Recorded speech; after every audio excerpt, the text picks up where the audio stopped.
Hola, hola, ¿qué tal? Muy buenas tardes para todos, para todas. Bienvenidos. Aquí estamos con la edición domingo de MBD Noticias. 9 grados la temperatura a esta hora en Montevideo y hay mucha información para compartir con ustedes. Aquí están. Estos son nuestros titulares. La Sociedad Interamericana de Prensa se comunicará con el presidente Luis Lacalle Pou si diputados aprueba la nueva ley de medios considerada antidemocrática por la organización, que la compara con las que existen en Venezuela, Nicaragua y Cuba. Jorge Gandini dijo que la gente le pide sacar a los militares a la calle para combatir la inseguridad y Laura Raffo sostuvo que el cuádruple homicidio de Barrio Maracaná evidencia que el trabajo no está hecho. Polémica por planteo de Santiago Gutiérrez sobre la falta de estímulos para que los militares digan dónde enterraron a los detenidos desaparecidos. La interna blanca se agitó con un posteo de Alejandro Astesiano cuestionando el ingreso a la política de Gabriela Fossati y por listas con dirigentes que habían renunciado tras ser formalizados. Con el apoyo de Uruguay naufragó la segunda cumbre de mandatarios sudamericanos promovida por Lula da Silva y que debía realizarse en Chile en mayo, a un año del primer encuentro en Brasilia. El presidente argentino Javier Milei visitó por primera vez un país latinoamericano para presenciar la asunción del segundo mandato de Nayib Bukele en El Salvador.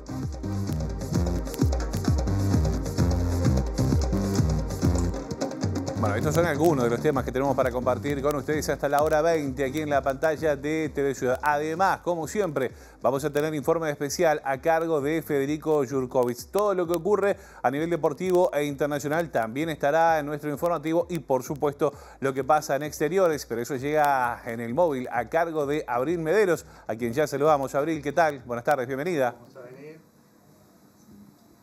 Buenas tardes, Josema. Así es. Bueno, les cuento que en unos minutitos vamos a estar hablando con Javier Tassino, integrante de Madres y Familiares Uruguayos de Detenidos Desaparecidos, en el marco de la finalización del mes de la memoria de mayo y también, bueno, bajo los últimos acontecimientos de las últimas semanas, recientemente la identificación de los restos de Amelia Sanjurjo, una de las 197 personas detenidas desaparecidas, que fue identificada y el anuncio fue anunciado la semana pasada, y también en el marco, ¿no?, de la campaña electoral, cuáles son las consignas, cuáles son las reivindicaciones en materia de derechos humanos para tomar para la discusión política de cara a, bueno, el año electoral y una futura asunción del nuevo gobierno. Así que si les parece, en unos minutitos nos reencontramos con más información.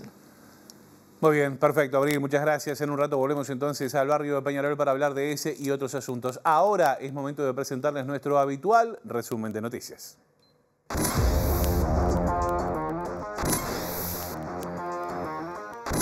El hecho de público conocimiento, en el que no es necesario abundar, no compromete la institucionalidad del Partido Nacional. Todos sabemos que ha sido una opinión personal y privada del expresidente, desafortunada, errónea, que no compartimos, pero reitero, personal y privada. Este directorio, ninguna de sus instancias ni mandató, ni solicitó gestiones, ni encomendó ningún tipo de gestión al respecto del tema que todos conocemos. El Frente Amplio tiene la disposición, en función de todo esto, de convocar al ministro del Interior. Veremos después, por supuesto, oportunidad y ámbito. Pero creemos que acá el Ministerio del Interior, por lo señalado por la fiscal, por lo dicho, en ámbitos institucionales de la fiscal, tiene que dar explicaciones. De Argentina nos confirmó en un 99.99% que se trata de Amelia Sanjurjo Casal. Como ustedes conocerán, Amelia Sanjurjo Casal fue una militante social y política que, por el solo hecho de haber resistido a la dictadura civil y militar que imperó en el país, fue detenida el 2 de noviembre de 1977 y trasladada al Centro Clandestino de Detención y Torturas La Tablada. El trabajo fue el de ubicar familiares y a su vez empezar a hacer la búsqueda de quienes pudieran estar en distintos cementerios en todo el país. Y de esa manera fue que se logró hacer exhumaciones para llevar muestras a Córdoba y también muestras de sangre de familiares que se sumarían entonces al análisis, digamos, a ver si la coincidencia podía ser mayor de la que se había logrado. Siempre es muy conmovedor, ¿no? Porque 50 años buscando cuerpos y cuando aparece un hecho de esos, te remueve todo y remueve al conjunto. Y bueno, y te da esperanza, ¿no? Si se trabaja en conjunto, se puede llegar a una verdad que ayuda a la sociedad, en definitiva, y se ayuda donde están las fallas, que es lo que no hay que volver a hacer. Las denuncias sobre detenidos desaparecidos siguen llegando. Tenemos docenas de casos abiertos en investigación a fines del año pasado, 117 carpetas que habían quedado pendientes de la Comisión para la Paz que no nos habían llegado antes.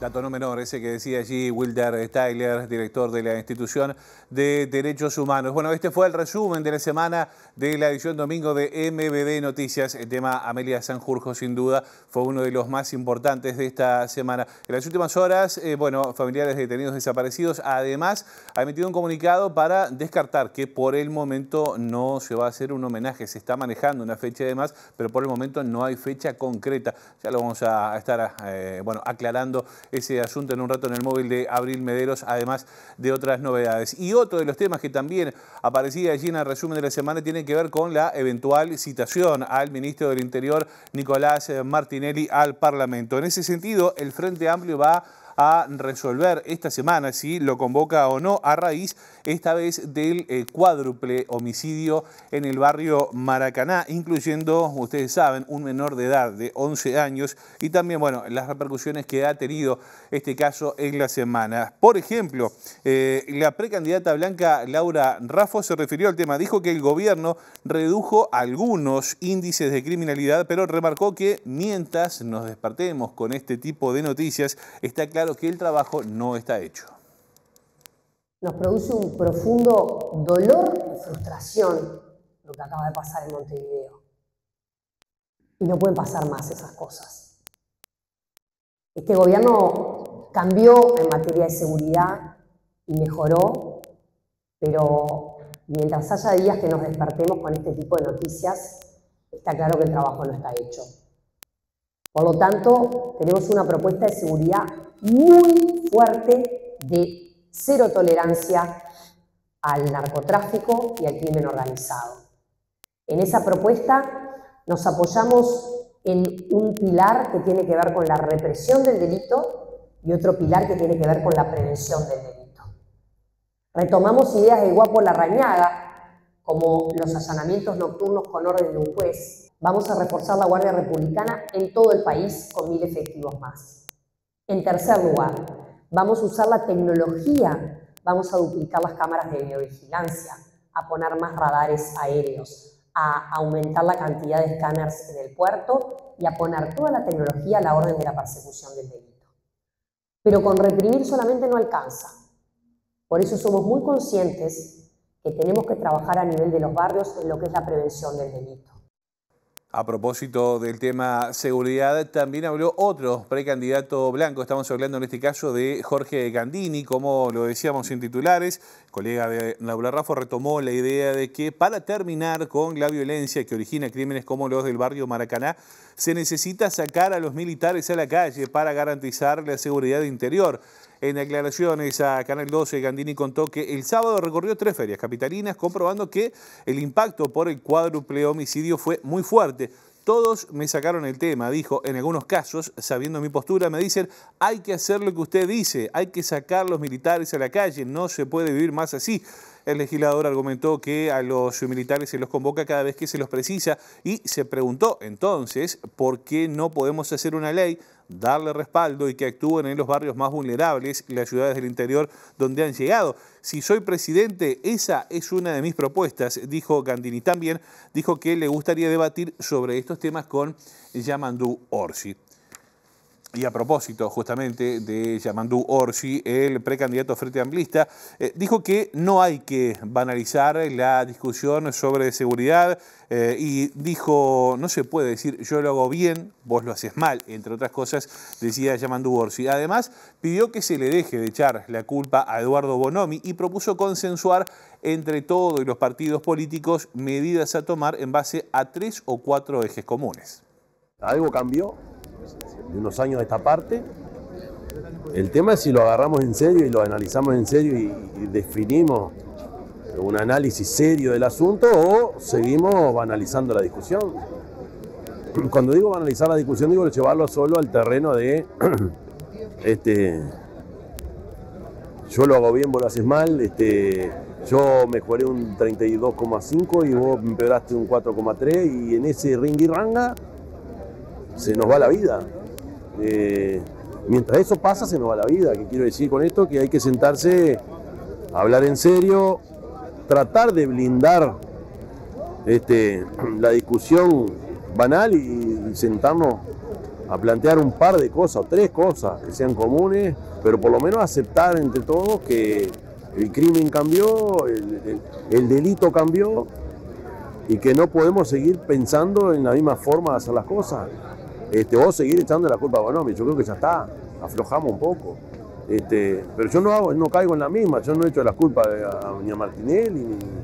Esto es un tema que hay que tomarlo con la seriedad que implica una política de Estado. Bueno, y seguimos en temas de la campaña electoral de cara al 30 de junio, porque el precandidato nacionalista Álvaro Delgado habló en Minas, pero no habló de la inseguridad. En este caso, enumeró acciones del gobierno multicolor consideradas logros de este periodo, contrastando lo hecho por las gestiones del Frente Amplio en este caso. Son cosas para todos los uruguayos, no solamente para los blancos, dijo el ex secretario de Presidencia. La realidad es muy terca. Quieran o no le quieran reconocer, pongan o no le pongan humo. Hoy hay la mitad de la inflación que el 2019. Eso no es para los blancos, es para los uruguayos. Hoy tenemos menos déficit fiscal que el 2019, para todos. Hoy tenemos el salario real más grande en 49 años y no es para los blancos, es para los uruguayos. Hoy tenemos la nota económica más alta de la historia del Uruguay y es para el Uruguay, no para los blancos. Hoy tenemos récord de inversión y no es para los blancos, es para los uruguayos. Hoy tenemos 85.000 puestos de trabajo más y es para los uruguayos, no para los blancos. Hoy estamos trabajando en asentamientos, 70.000 uruguayos van a terminar con vivienda digna de los 218.000 que nos dejó el Frente Amplio y no son blancos, son uruguayos que lo necesitan. Hoy tenemos más rutas que lo que hicieron en 50 años de historia y es para los uruguayos, no es para los blancos. Hoy tenemos transformación educativa, reforma de seguridad social. Hoy tenemos 61 localidades del interior que va a tener saneamiento y no para los blancos, es para los uruguayos. Cambiamos de tema ahora. Les contamos que la precandidata del Frente Amplio, Carolina Cose, presentará la próxima semana la segunda etapa de su Plan País y en ese marco señaló que la iniciativa tendrá 3 grandes capítulos cuyo eje central será el trabajo. Estamos en los retoques finales del plan, va a tener 3 grandes capítulos: sostenibilidad económica, sostenibilidad ambiental y sostenibilidad social, y en la intersección de esos 3 capítulos como eje central el trabajo. Estamos discutiendo todavía las medidas, vengo de una reunión donde el equipo sigue trabajando a todo vapor, así que no quiero adelantar mucho cuáles van a ser las medidas, pero van a estar en esos 3 campos, básicamente. Y en cuanto al financiamiento, ¿por dónde va a pasar para todo el Plan País? Bueno, lo que pasa es que hay una parte que es la parte de seguridad, que ya fue presupuestada, que ya fue estimada, que se estimó cuando lo lanzamos en el galpón de 0,4% del PIB, y en esta parte es una parte que no tiene tanto costo directo, sino que tiene más bien estímulos, ¿verdad?, para promover determinadas cosas. Y después los otros costos forman parte de compromisos que ya están en el programa.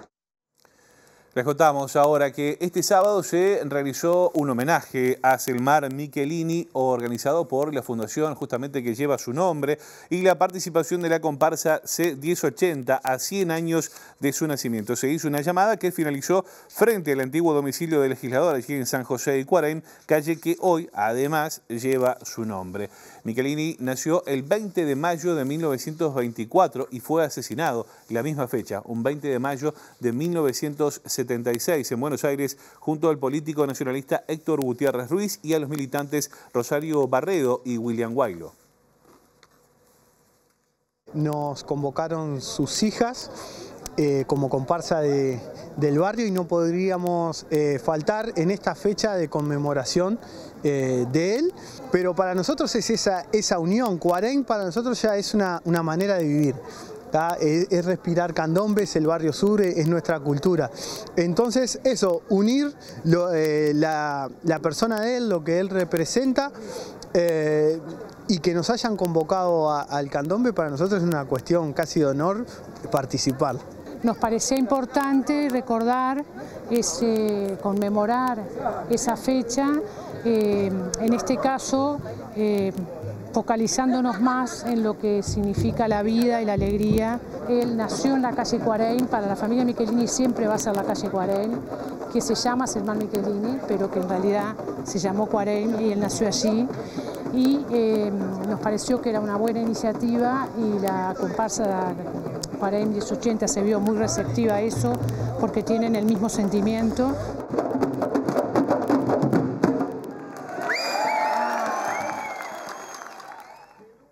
Bueno, además de esta actividad, Cecilia, hija de Selmar, habló de otros asuntos. Por ejemplo, valoró la identificación de los restos de Amelia Sanjurjo, pero además reivindicó la necesidad de seguir buscando a nuestros desaparecidos sin poner la verdad por sobre la justicia. Como todos los ciudadanos, creo, realmente es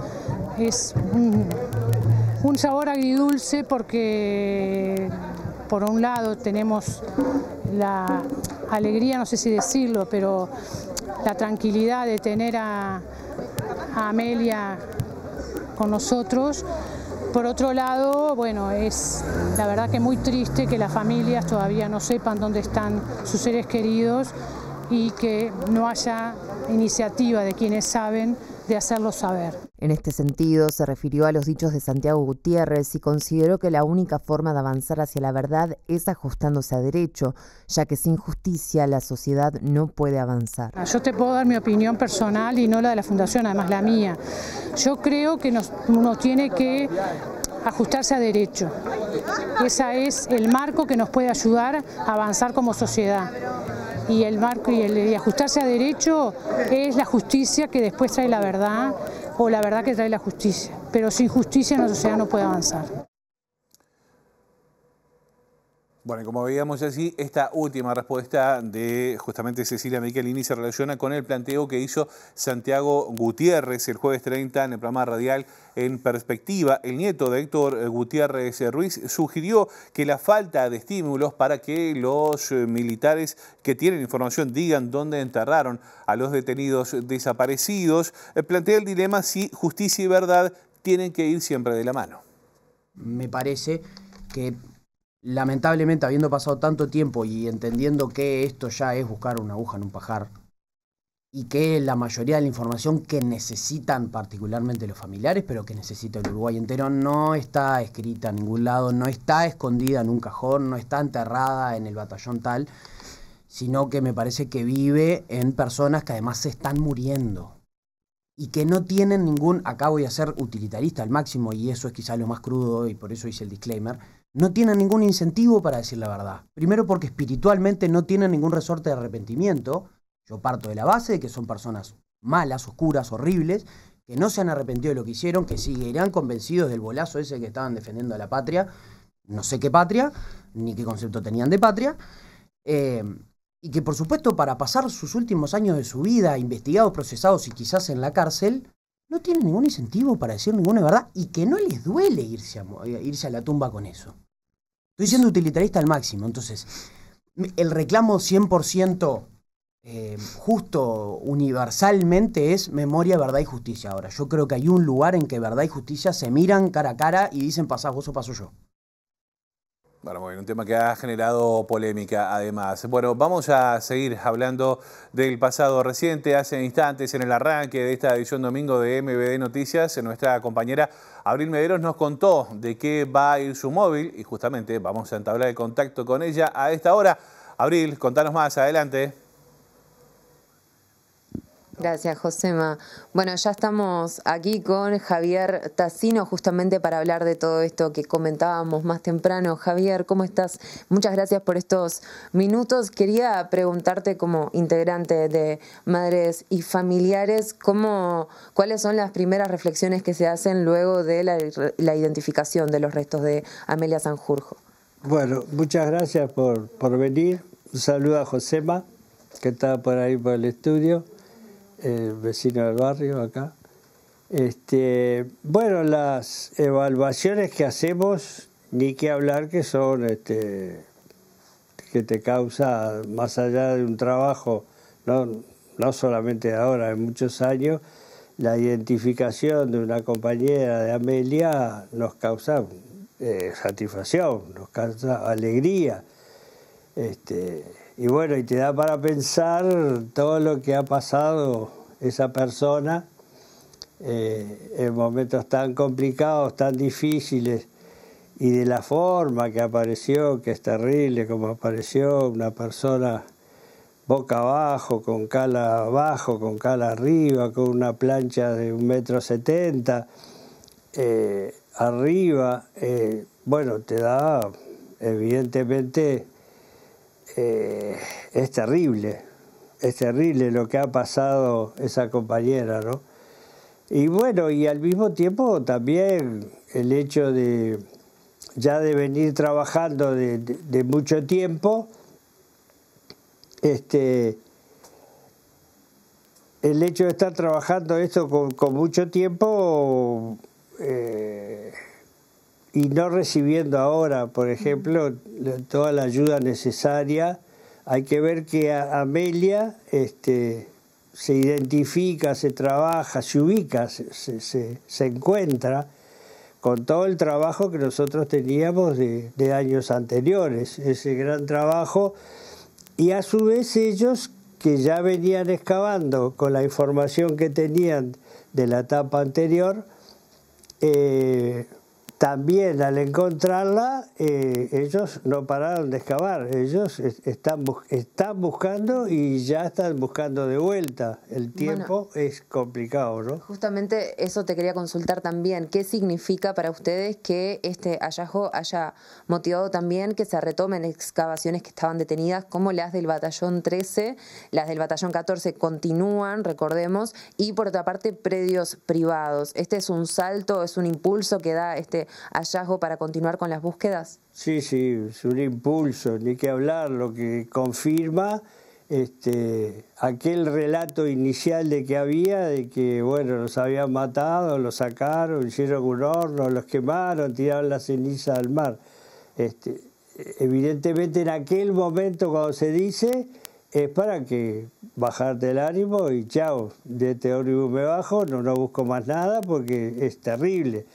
Pero la permanencia, el ansia, la necesidad en definitiva de buscar, bueno, seguimos buscando, seguimos trabajando y se encontraron esos 6 cuerpos hasta ahora que son muy importantes, más allá de todo lo que se encontró a nivel del exterior, unido al Plan Cóndor.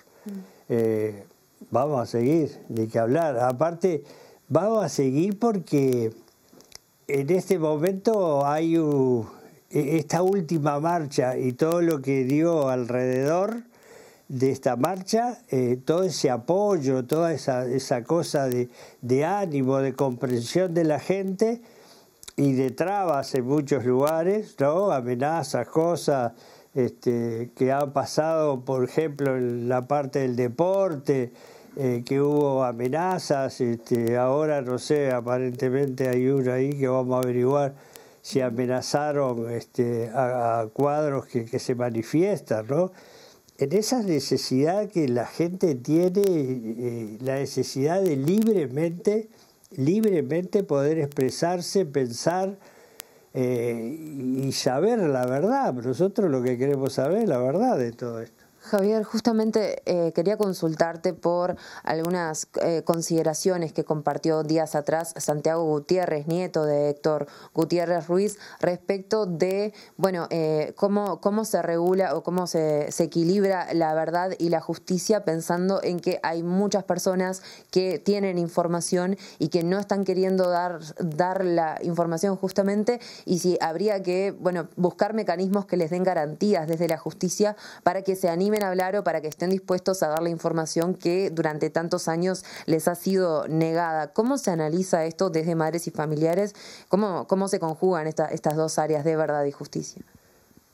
Yo te puedo decir la mía, más allá de que ya lo hemos visto en Familiares algunas veces, la mía es realmente que el Estado se preocupe por buscar la verdad. Hay una parte de esto que se oculta, que se protege la impunidad en un Estado que es complejo, que hay mucha gente que de pensamientos diferentes.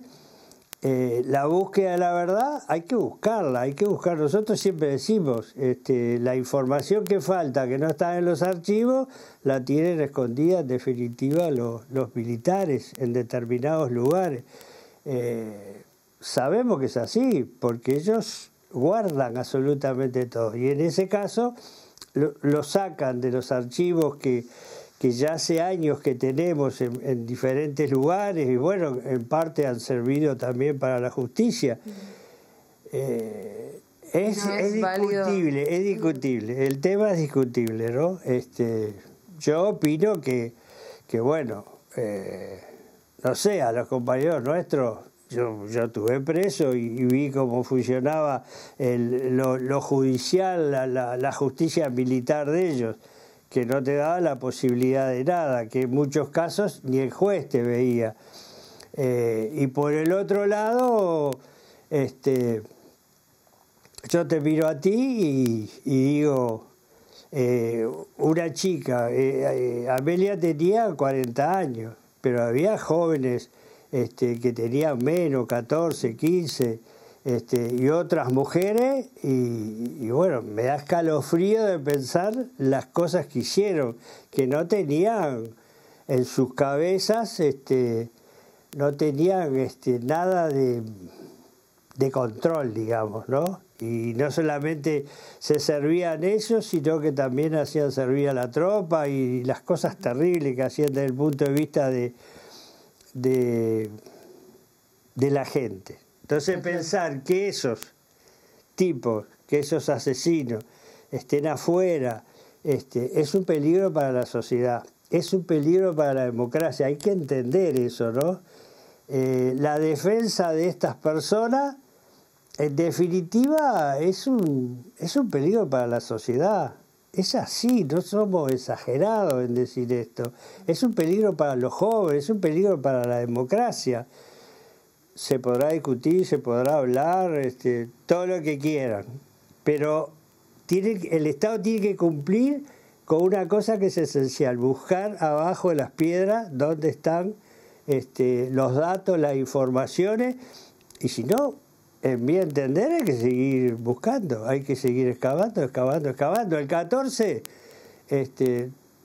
con el tamaño que tiene ese cuartel, sin lugar a duda hay más gente enterrada. Entonces hay que seguir trabajando y no tanto defender, a sectores o a gente que nada tienen que ver con la democracia. No tienen nada que ver, ¿no? Los demócratas, en definitiva, pueden tener diferentes ideas, si se quiere, de cómo encarar la sociedad, pero hay una cosa que es esencial, que el nunca más tiene que existir. Y para que el nunca más exista, nos tenemos que poner de acuerdo y rompernos la cabeza y la forma, y a veces no decir tanto que bueno, no decir tanto que vamos a hacer, y cuando llega el momento te encontrás con el tacho vacío, ¿no?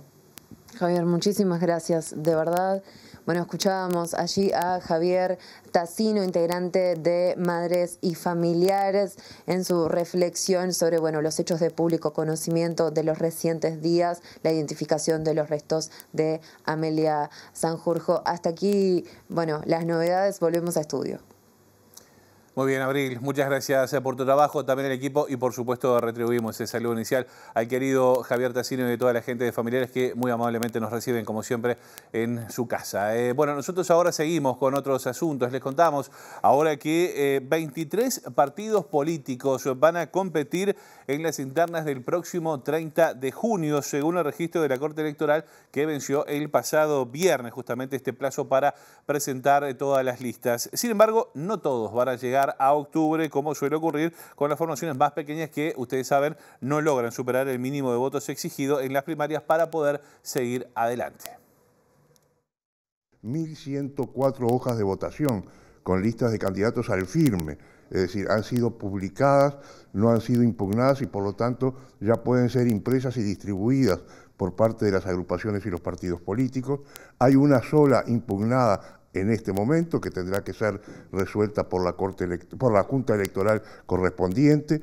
Tenemos 969 publicadas, que pasadas las 48 horas quedarán al firme también y se sumarán a las restantes, y 120 revisadas, porque las juntas electorales reciben un informe de los funcionarios que cotejan la carga de nóminas de candidatos con la hoja de votación que debe cumplir determinados requisitos establecidos en el reglamento. Entre los partidos que vienen del periodo anterior, que obtuvieron representación parlamentaria o constituyeron sus órganos deliberativos nacionales y actualizaron las autoridades en este periodo, más los que fueron reconocidos en este periodo, tenemos sumados 23. Pero no todos ellos necesariamente van a participar en las próximas elecciones.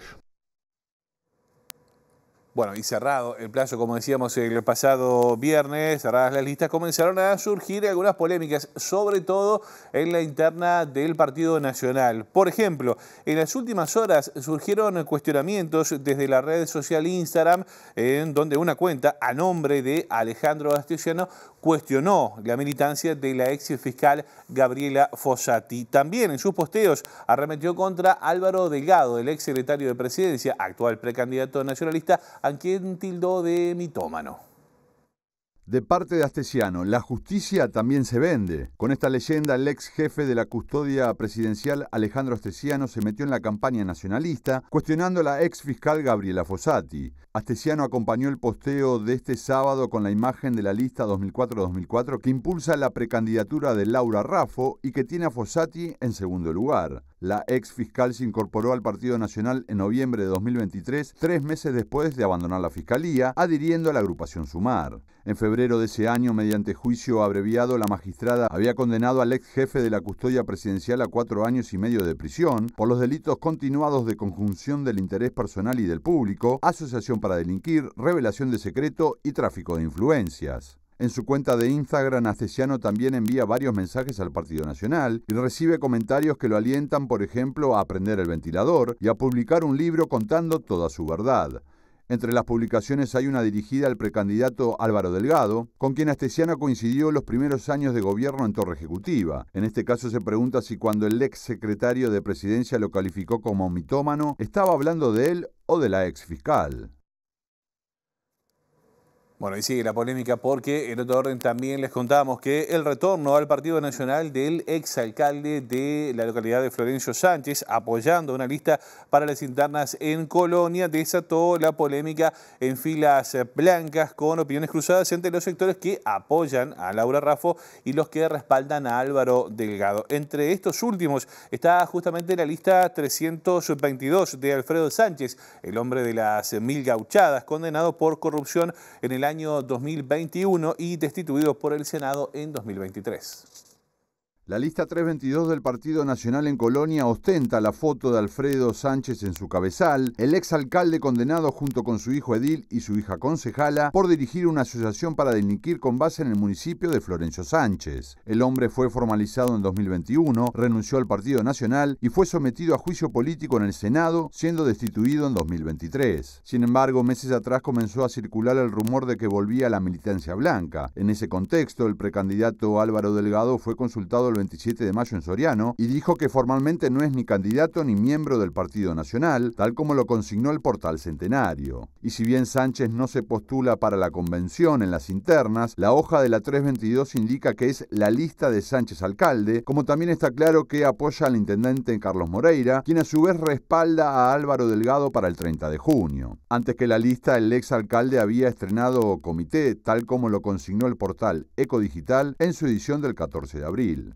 Sobre este tema, la rival de Delgado en la interna blanca, Laura Raffo, dijo desconocer si el directorio del Partido Nacional se pronunció o no sobre el regreso de Sánchez, pero dejó en claro que si te apartaste de la ley, incumpliste, no tenés cabida en nuestra fuerza política, en referencia a su proyecto Sumar. Bueno, y pese a las declaraciones de Laura Raffo sobre la incompatibilidad de apartarse de las leyes y ser parte de su espacio, una lista que apoya en Paysandú incluye a una persona formalizada por violencia doméstica, luego de lo cual renunció al Partido Nacional en abril de 2022. Se trata de Mario Bandera, ex candidato a intendente en 2020, formalizado por violencia doméstica y tenencia de armas de fuego, luego de ser denunciado por su pareja, la directora de Hacienda de la Intendencia de Paysandú. Durante 9 meses, Bandera estuvo bajo libertad a prueba y con tobillera electrónica, y su nombre aparece ahora en el tercer lugar de la lista 22 de Paysandú, liderada por Jorge Larrañaga Vidal, con el sublema Sumar Alianza Paysandú. Distintas fuentes políticas confirmaron a MBD Noticias que se trata del mismo dirigente, pero no fue posible comunicarse con Larrañaga Vidal para conocer su versión de los hechos. Nos habíamos podido comunicar con Larrañaga Vidal, pero en las últimas horas sí, hace minutos en realidad, tuvimos contacto justamente la producción de MBD Noticias y entre otras cosas Larrañaga Vidal dijo que Bandera cumplió con las sanciones que se le impusieron allí justamente y pudo volver al partido. En este sentido se explicó que Bandera fue formalizado en el marco de una denuncia de la ley de violencia de género, pero en este caso no incluía ningún tipo de agresión física. Esto último fue determinante a la hora de evaluar su reincorporación por parte del sector liderado por Larrañaga Vidal. Señoras y señores, es momento de informe especial, como siempre en la edición domingo de MBD Noticias, y es por eso que ya recibimos a nuestro compañero Federico Jurkovic. ¿Cómo le va? Buenas noches, bienvenido. Buenas noches, Josema, buenas noches para todos y todas. Un placer recibirlo como siempre. Fede, vamos a hablar hoy de libertad de expresión.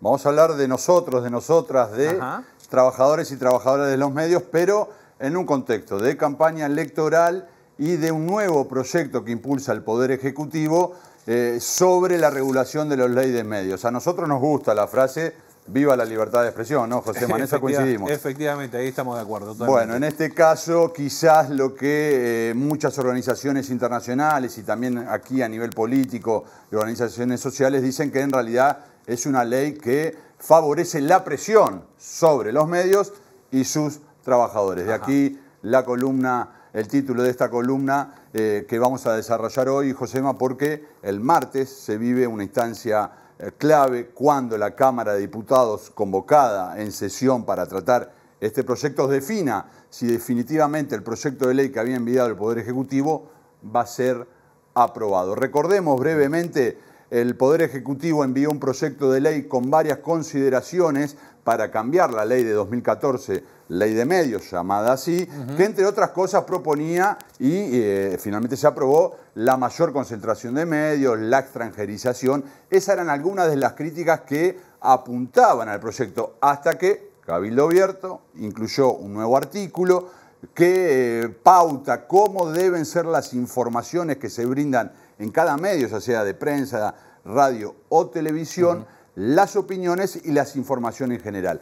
El proyecto se aprobó con votos del oficialismo, pero a partir de ese momento comenzó la polémica. Entre otras cosas, ahora nos va a mostrar Omar aquí en la pantalla, hay un total de 10 organizaciones internacionales que ya han condenado a Uruguay por esta iniciativa, particularmente por el artículo que introdujo Cabildo Abierto, no tanto por las otras cosas que ya no estamos hablando, Josema, pero te voy a mencionar algunas. Por ejemplo, UNESCO y la Oficina del Alto Comisionado de Naciones Unidas para los Derechos Humanos se pronunció condenando el proyecto. También la Relatoría Especial para la Libertad de Expresión de la Comisión Interamericana de Derechos Humanos. También lo hizo la Federación Internacional de Periodistas, Reporteros Sin Fronteras, Organización de Prensa del Interior, ya en el ámbito local, todos en el mismo sentido, José, alertando que esto lo que hace es ponerle un corset a los y las periodistas a la hora de pararse frente a una cámara, como estamos haciendo ahora nosotros. ¿Qué decir y cómo decir? Y brindar información y cómo la brindamos. Ajá. Exactamente, porque puede tener consecuencias penales. Exacto. Bien, de esta libertad de expresión a esta libertad de presión, por ejemplo, hablábamos, Josema, en las últimas horas con el presidente de la Comisión de Libertad de Prensa e Información de la Sociedad Interamericana de Prensa. Déjame abrir un paréntesis. Decir que no son trabajadores de medios, sino que son dueños de los medios de prensa. Integra, por ejemplo, a modo de anécdota, el diario El País, integra la CIP. Por lo tanto, estamos hablando de pesos pesados de la prensa a nivel regional. Bueno, hablamos con Carlos Jornet, recuerdo, presidente de la Comisión de Libertad de Prensa de la CIP, que le dijo a MB Noticias, hacíamos un adelanto ayer en redes, que estas leyes se parecen mucho a las que existen en Venezuela, Nicaragua y Cuba, donde considera la CIP que directamente no existe libertad de expresión. Jornet nos decía, esto es gravísimo, es un retroceso para la democracia. Lo escuchamos. A ver. Formal no, pero sí hemos hecho contactos informales con legisladores y con funcionarios del gobierno para transmitirle nuestra preocupación. Y bueno, el documento, la declaración de estos días fue también un llamado público a que se tome en consideración estas objeciones que no son solo nuestras, sino de otras instituciones también que defienden la libertad de prensa en el continente. Y como digo, también nuestra preocupación y nuestra sorpresa de que Uruguay tome este camino. Esperamos, por un lado, a que la Cámara de Representantes se pueda de algún modo poner freno a esto. Si no, obviamente está siempre la posibilidad de que el presidente, aunque entiendo que el proyecto surge del mismo oficialismo, pero de que el presidente vete la ley y si no, bueno, que de algún modo se pueda frenar antes de que entre en ejercicio pleno el texto este. Nosotros creemos, por la experiencia, la demostración de ejercicio de libertad de expresión y de libertad democrática que existe en Uruguay, aspiramos a que esto no llegue a ser sancionado. Si así no lo fuera, realmente, bueno, vamos a tomar contacto con las autoridades máximas del país para hacerle notar esto mismo que estamos hablando acá, de que viola todas las normas interamericanas e internacionales en la materia y que sería un gravísimo retroceso para la democracia y la institucionalidad en Uruguay. Es que, claro, es muy complejo que te digan qué decir, cómo decirlo, sobre todo también cuando en el sistema político hay varios legisladores y legisladoras que ponen la lupa sobre el trabajo de los periodistas, bueno, señalando y criticando justamente su labor, ¿no? Exactamente, Josema, de alguna manera también hay que recordar que a lo largo de este periodo de gobierno, estas organizaciones y otras han ido marcando cómo ha ido perdiendo calidad democrática en materia de libertad de expresión el país. Bueno, en este caso, al finalizar el gobierno en campaña electoral, se retoman muchas de las ideas que habían quedado en suspenso de la LUC, que fueron sacadas para poder avanzar, y son retomadas ahora en plena campaña electoral. Para tener una idea, Jornet nos decía, bueno, vamos a hacer un repaso sobre cuáles son los artículos, cuáles son las violaciones que el artículo incluido en el Senado viola justamente de las normativas internacionales, concretamente la que nos regula y nos compete, que es la Comisión Interamericana de Derechos Humanos. En el artículo 1, como te decía recién, que considera que la libertad de expresión en todas sus formas y manifestaciones hacia la existencia de una sociedad democrática, bueno, ahí ya está implícito. El artículo 2 dice que toda persona tiene el derecho a buscar, recibir y difundir información y opiniones libremente.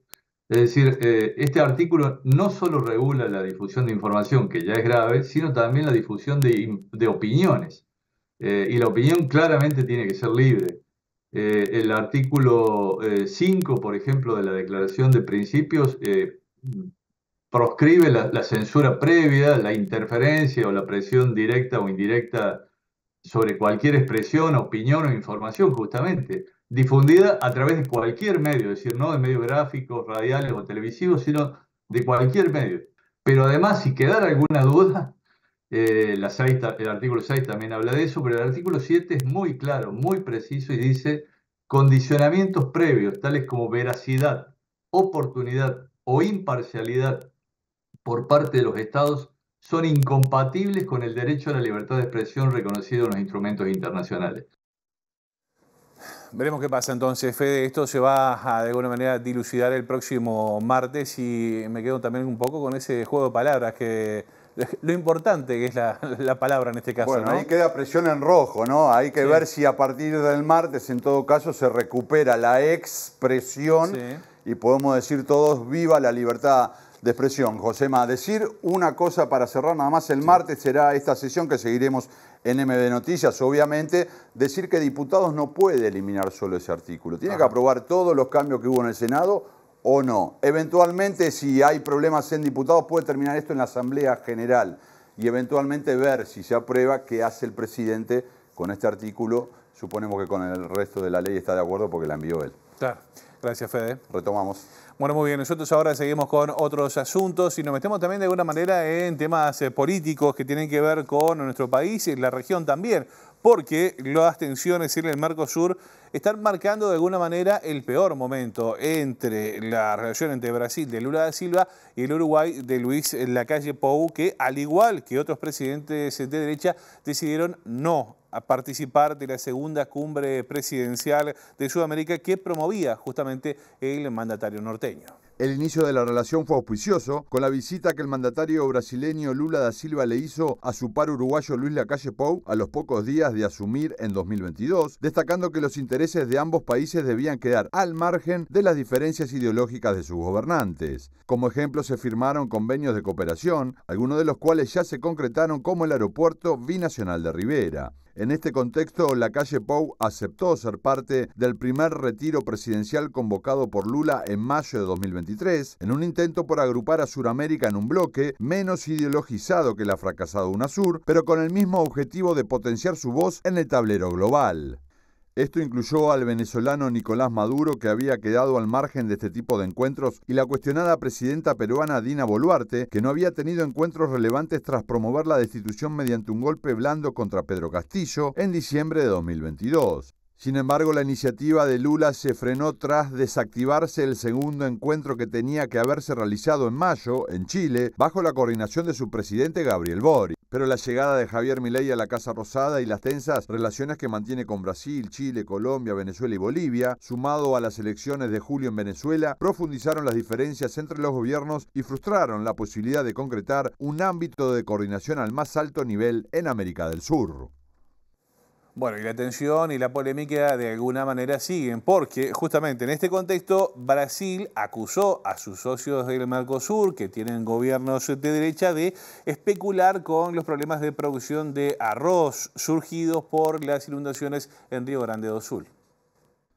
Dimos una demostración al Mercosur de que si quiere especular, nosotros buscaremos el arroz en otro lugar, dijo el ministro de Agricultura de Brasil, Carlos Fávaro, en una crítica directa a sus socios del bloque luego de que el Mercosur aumentara el precio del cereal en un 30%. Esto ocurrió en el marco de una subasta convocada para comprar 104.000 toneladas de arroz, que finalmente se suspendió cuando los países del Mercosur, que tienen preferencia para ofertar, superaron ampliamente el precio de mercado. Después de este episodio, el gobierno del presidente Lula da Silva eliminó el impuesto a las importaciones extrabloque y terminó comprando 75.000 toneladas de arroz a Tailandia, las cuales deberían llegar en la primera quincena de julio. La respuesta al ministro Fávaro la dio su colega uruguayo Fernando Matos, hablando también en nombre de Argentina y Paraguay, diciendo que no hay arroz barato en el mundo en este momento y que ni Uruguay ni el resto de los socios del bloque han incurrido en una acción especulativa. Vamos a hablar de fútbol, de deportes ahora porque se jugó parcialmente la fecha 15, última del torneo Apertura de Primera División, donde Peñarol le ganó 1-0 a Fénix, con lo justo. Le ganó el campeón del torneo en esta jornada. La etapa se cierra el martes con el choque entre Boston River y Nacional, pero ahora vamos a ver los goles del Carbonero. 41 puntos de 45. Campeón invicto, 31 goles a favor. Ese fue Peñarol en el marco del torneo Apertura. Llegó al final este certamen para el aurinegro y para el Centro Atlético Fénix, que jugaron el domingo por la tarde en el Estadio Centenario con condiciones climáticas quizás no tan favorables.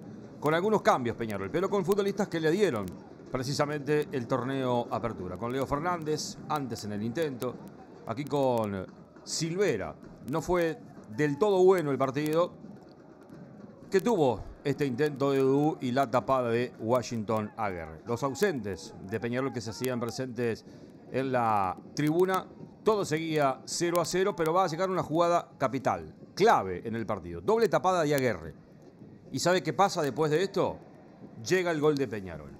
Así lo veía Aguirre junto con Berseri, centro de Leo Fernández, sale mal el guardameta y Damián García anota el gol que le da la victoria para este Peñarol, que ya se quedó hace algunas fechas con el campeonato y que ya piensa en el torneo intermedio que va a comenzar la próxima semana cuando juegue frente al Montevideo Wanderers. El partido termina con este tiro de Leo Fernández. Travesaño, el disparo del mejor jugador que tuvo Peñarol a lo largo del certamen, lo festeja Aguirre. Peñarol 1, Fénix 0, Estadio Centenario.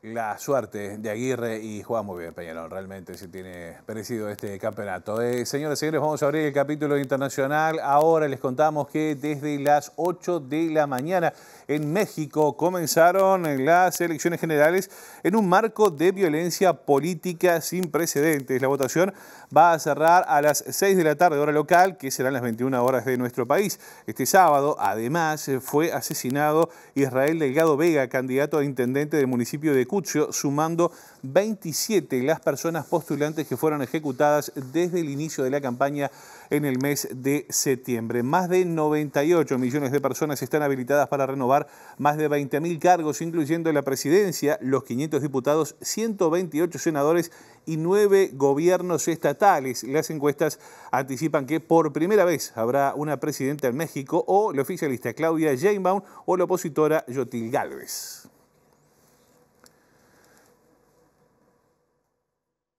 Señoras y señores, estamos prácticamente en el final, no nos vamos sin antes repasar el pronóstico del tiempo. ¿Qué dice el Instituto Uruguayo de Meteorología? ¿Cómo va a arrancar esta semana? Ya lo vemos en pantalla.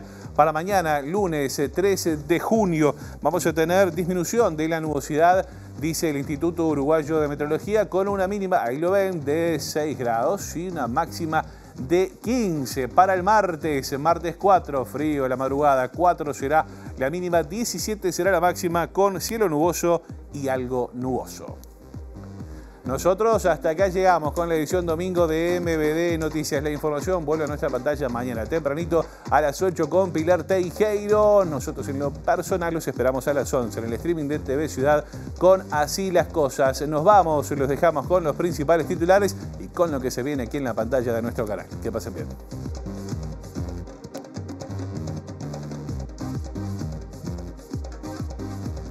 La Sociedad Interamericana de Prensa se comunicará con el presidente Luis Lacalle Pou y diputados. Aprueba la nueva ley de medios considerada antidemocrática por la organización, que la compara con las que existen en Venezuela, Nicaragua y Cuba. Jorge Gandini dijo que la gente le pide sacar a los militares a la calle para combatir la inseguridad, y Laura Raffo sostuvo que el cuádruple homicidio de Barrio Maracaná evidencia que el trabajo no está hecho.